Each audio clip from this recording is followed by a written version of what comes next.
Sometimes a misshapen puzzle piece fits in perfectly. You just have to look at it another way.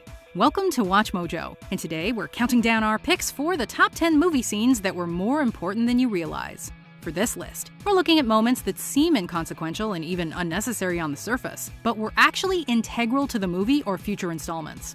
We're leaving off animated films because that can be a list of its own. Ha!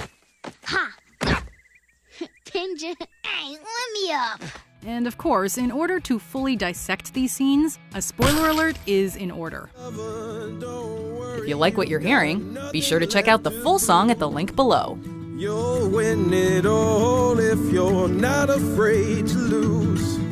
There's beauty in that darkness. What will it take to soothe your heart? Number 10. Goodbye, old friend. Star Wars Episode 3, Revenge of the Sith. You're gonna need me on this one, Master. Oh, I agree. However, it may turn out just to be a wild panther chase. Revenge of the Sith is full of memorable moments, for better or worse. One of the most crucial scenes in the film is often overlooked. Maybe that's because it's also among the subtler moments, using clever visuals to foreshadow the falling out between a master and an apprentice. But be patient, Anakin. It will not be long before the Council makes you a Jedi Master. As Obi-Wan heads off to Utapau, he parts with Anakin on good terms, assuring him he'll be a great Jedi eventually. Goodbye, old friend. May the Force be with you. When Obi-Wan says goodbye, old friend, he doesn't realize he's saying farewell forever.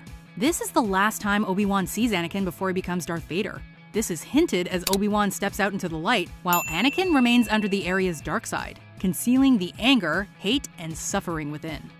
Number 9. The hand that built Skynet, the Terminator. Even without its lower half, the T-800 is relentless in its pursuit of Sarah Connor.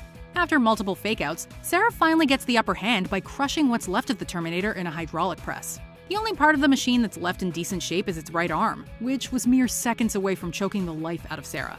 When the film premiered in 1984, the arm's preservation wasn't even an afterthought. Little did we know that this plot point would leave the door open for a sequel. In Judgment Day, Skynet's creator Cyberdyne Systems tries to reverse engineer the T-800's arm, as well as the CPU that got left behind. We got Skynet by the balls now, don't we? Come on, let's book. It may have been terminated, but this machine still can't be stopped. Time to go. Now. Number 8. Donnie Misses, The Big Lebowski. Good night, sweet prince.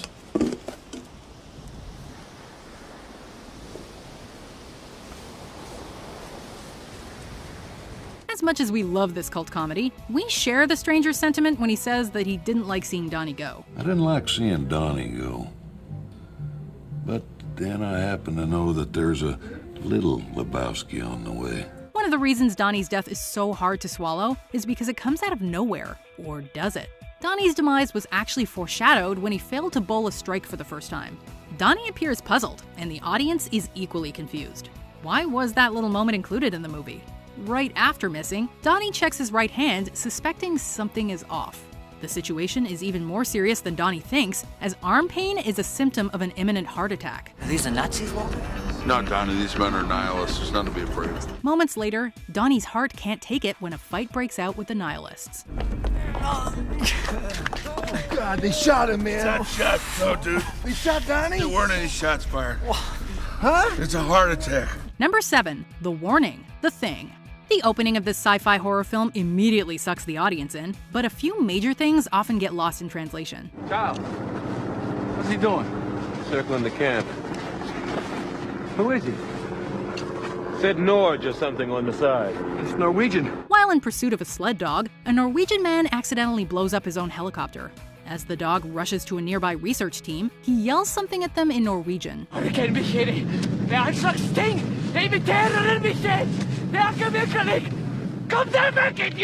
Unable to get past the language barrier, the Norwegian man starts shooting, causing Gary to fire back. What the Americans and most viewers don't realize is that the Norwegian was saying, "Get the hell away from that thing, that's not a dog, it's some sort of thing. It's imitating a dog, it isn't real, get away, you idiots." The big reveal was hidden in plain sight from the get-go. Easy, easy, easy, yes. Number 6. Kevin's Ticket, Home Alone.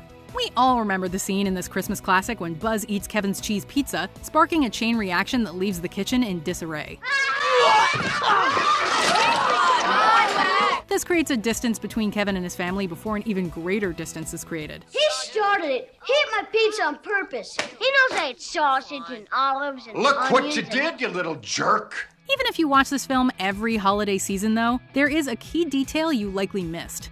Amid all the commotion, Kevin's ticket gets thrown out with some wet napkins. Had his ticket not been disposed of, the McAllisters would have realized before getting on the plane to Paris that Kevin had been left home alone. This comes back in the sequel when Mrs. McAllister passes out everyone's tickets, asking where Kevin is. Where's Kevin?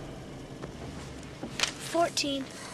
It's a good thing I have my own ticket. Who knew spilt milk could be such a big deal? Number 5. Pipe Dreams, The Shawshank Redemption. In one of this Oscar-nominated drama's most poignant conversations, Andy tells Red where he'd like to live the rest of his life if he ever gets out of prison. Say what? Zihuatanejo. It's in Mexico. Red, meanwhile, is afraid to leave the big house, worried that he won't be able to make it on the outside. I've been in here most of my life. I'm an institutional man now. Of course, this ties into the film's ending, where the recently released Red meets up with Andy in Zihuatanejo. Really listen closely to the sly dialogue here, though. Red tells Andy that his dream of escaping to a Mexican beach is a pipe dream, or more specifically, this is just shitty pipe dreams. Andy decides to get busy living, ultimately escaping from Shawshank through a sewage pipe that smells of human feces. Oh, we see what you did there. Number 4. The Support Group, Hereditary. My name's Annie. Hi, Annie. The devil's in the details in Hereditary, inviting multiple viewings to catch everything. Attending a support group following her mother's funeral, Annie discusses her brother who took his own life. In his suicide note, Annie's brother claimed that their mother tried putting other people inside him. I didn't let her anywhere near me when I had my son, which is why I gave her my daughter, who she immediately stabbed her hooks into. At first, this just seems to be establishing her family's history of mental illness, making us question Annie's own sanity throughout the film. In this brief moment, however, Annie alludes to the eventual fate of her son Peter. In the end, Peter's body is taken over by his deceased sister Charlie, who hosted the demon Payman. Annie's mother was part of a coven, and long before putting Payman in Peter, they tried doing something similar to Annie's brother. Hail Payman! Hail Payman! Number 3. Mike Yanagita, Fargo. Movies by the Coen brothers usually have a few moments that appear pointless on the surface. Upon further investigation, however, they turn out to be vital clues. Take Marge's awkward dinner date with Mike Yanagita, for example. It's uncomfortably funny, but many audiences at the time were left wondering why this seemingly random scene wasn't left on the cutting room floor. You mind if I sit over here? I was married to Linda Cooksey. No, why don't you sit over there? I prefer that.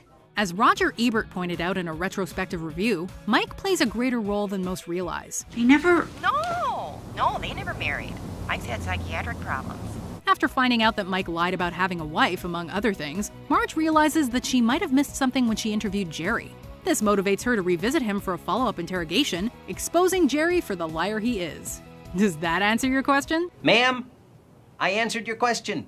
Number 2. Logan's Heart, The Wolverine. Although it's billed as the final entry in a trilogy, you don't really need to watch the first 2 standalone Wolverine movies to follow Logan. Nevertheless, there is a touching parallel between Logan and 2013's The Wolverine that's lost on most viewers. Logan. What? I saw you die. What? I saw you die. What? Just now? A while ago. Possessing precognitive powers, Yukio tells Logan that he's going to die on his back with blood everywhere and his heart in his hand. Given the franchise's messy continuity, we didn't expect this scene to go anywhere. They can hurt you. They can kill you. Just wait in the car. In Logan, though, the titular mutant does indeed die grasping his heart. Not his literal heart, but his symbolic heart, which comes in the form of his daughter Laura's hand. As if this goodbye wasn't devastating enough already, the foreshadowing only makes it more powerful. Oh, so this is what it feels like.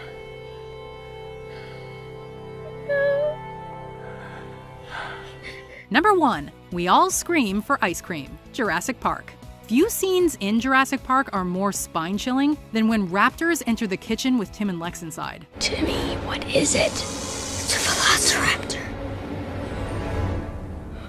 It's inside. Fortunately, Tim lures one raptor into an open freezer. The melting ice on the floor causes the dino to slip, allowing the siblings to quickly lock it inside.